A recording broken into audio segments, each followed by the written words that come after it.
আসসালামু আলাইকুম রহমতুল্লাহ বরকাত। সবাই কেমন আছেন? আশা করি আলহামদুলিল্লাহ সবাই ভালো আছেন। আজকের দিনটা আমার জন্য খুব কষ্টের একটা দিন।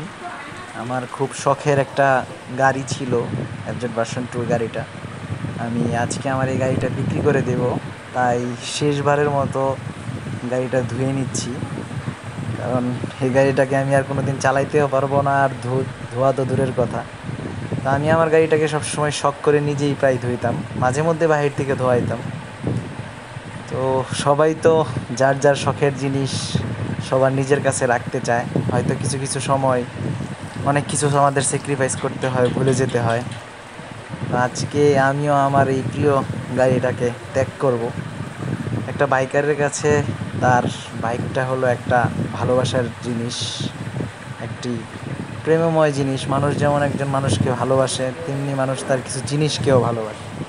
আর সেই জিনিসের মধ্যে বাইকারের একটা বাইক হলো তার ভালোবাসার সবচেয়ে প্রথম কাতারের একটা জিনিস।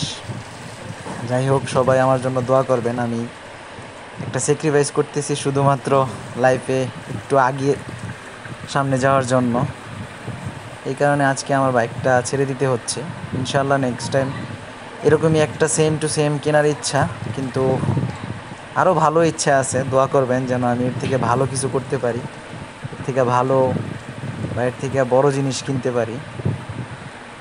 আর বাইকটা খুব যত্ন সহকারে ধোয়ার ইচ্ছে ছিল, তারপরও যতটুকু পেরেছি। সেল করার আগে অলরেডি কাস্টমার দাঁড়ায়া ছিল, এমতো অবস্থায় মোটামুটি একটু ধুয়ে দেওয়ার চেষ্টা করছি। তো এই বাইকটাতে আমার অনেক স্মৃতি, অনেক কিছু আছে।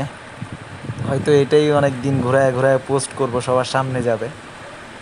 সবাই আমার জন্য দোয়া করবেন, সবাই সুস্থ থাকবেন, ভালো থাকবেন। আর নিজের পছন্দের জিনিসকে সবাই খুব আগলে রাখার চেষ্টা করবেন। হয়তো সাময়িকের জন্য আমাদের কোনো কিছু ছেড়ে দিতে হয়, কিন্তু আল্লাহ তাআলা সেটার থেকে ভালো কোনো কিছু আমাদেরকে আবার দান করেন। সবাই আমাদের সাথেই থাকুন, ভালো থাকুন, সুস্থ থাকুন। আসসালামু আলাইকুম।